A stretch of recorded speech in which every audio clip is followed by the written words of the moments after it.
Recall primary, and tonight we are continuing our conversations with the candidates heading into the contest. NBC 15's Rachel Ballion has more. Lee, tonight we're hearing from former Dane County Executive Kathleen Falk about her agenda if elected governor. Democracy looks like. I've been part of this movement of 1 million people from the very beginning. These are the scenes that we've all seen so many times over the last year or so. I've heard the stories and seen the faces, and that's why I knew a long time ago we were going to be recalling Governor Walker.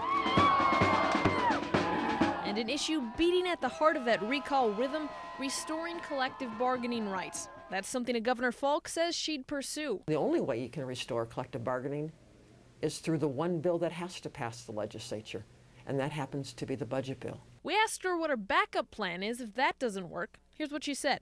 It is the only way to get it done, and no one has offered a better way. So no backup plan, that's the one route you pursue? It's the only bill that has to pass the legislature.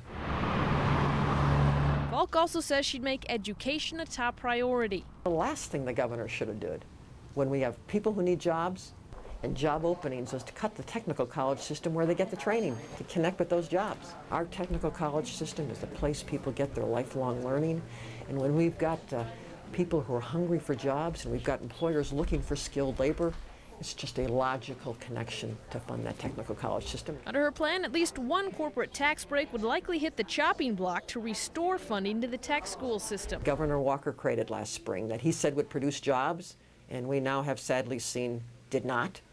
That just one of those cost us $40 million a year, all of us taxpayers. I would undo that new corporate tax break, which has failed, and I would fully restore the funding to the technical college system. If a Democrat were to win the state's top job, they'd likely still have lots of Republicans to work with in the Assembly and Senate.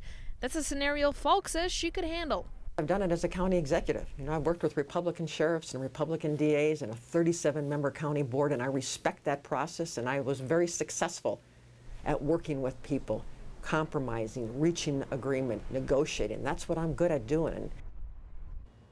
Now, Falk says if she wins the election, she'd travel to Waukesha the day after to start reaching out to area Republicans. Tomorrow night, our conversation with Senator Kathleen Falk.